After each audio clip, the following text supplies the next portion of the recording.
Black holes के बारे में ऐसा कुछ ज़रूर है जिसकी वजह से हमें इसमें दिलचस्पी है।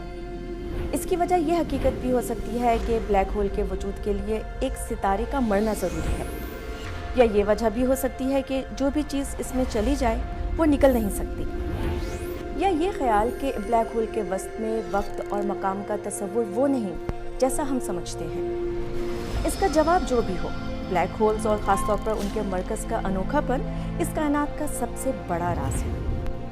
100 बरस से ज़्यादा अरसे से हम आइंस्टाइन की बयान करदा कायनात में रह रहे हैं। उनके उमूमी इजाफियत के नज़रिए या थ्योरी ऑफ रिलेटिविटी की वजह से कायनात के आगाज़ से लेकर सैयारों के मदार तक सबको समझना मुमकिन हो सका। उनका नज़रिया इनकलाबी था, लेकिन आइंस्टाइन उन फल्कियाती मज़ाहिर का कभी भी तसव्वुर भी नहीं कर सके जिन्हें हम ब्लैक होल्स के नाम से जानते हैं। ये खला में वो जगह हैं जहाँ कशिशे सकल या ग्रेविटी इतनी ज़्यादा है कि कोई भी चीज़, हत्ता कि रोशनी भी बचकर नहीं निकल सकती।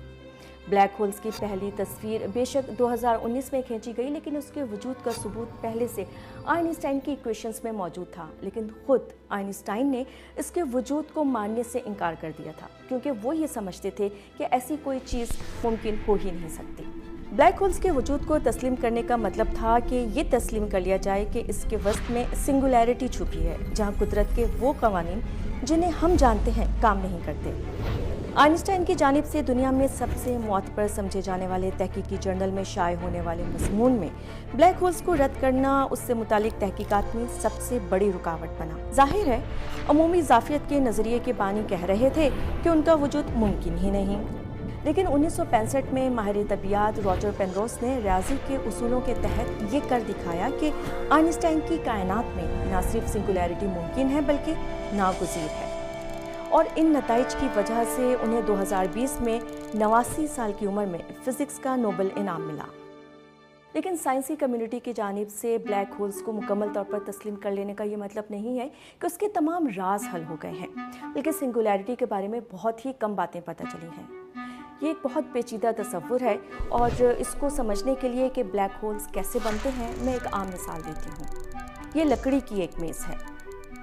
आप एक मेज़ को देख सकते हैं और महसूस कर सकते हैं कि ये ठोस है, लेकिन इसकी कसाफत या डेंसिटी सिर्फ चंद ग्राम फी मुरब्बा सेंटीमीटर है। ब्लैक होल्स के तनाजुर में देखें तो इसका मटेरियल बहुत हल्का है।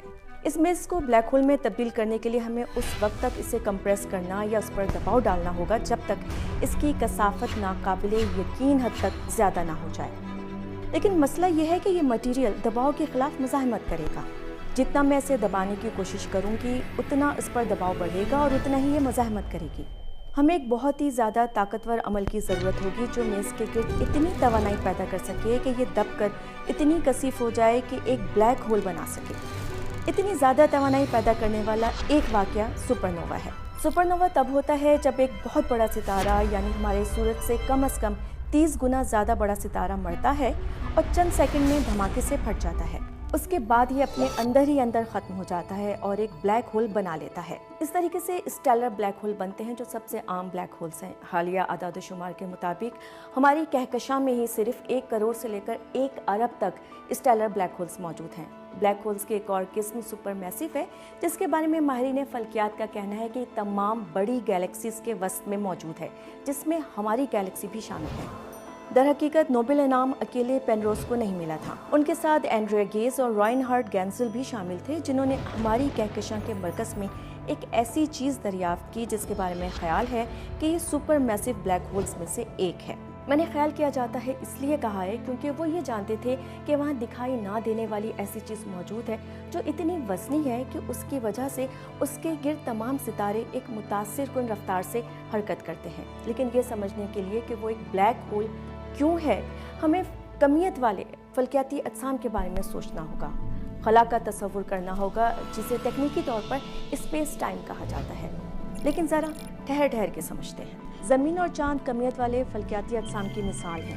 पहले में ज़ाहिर है, दूसरे से ज़्यादा कमियत है। ज़मीन की कमियत न सिर्फ अपने गिर्द स्पेस टाइम पर असरअंदाज होती है, बल्कि चाँद के गिर्द स्पेस टाइम पर भी असर डालती है।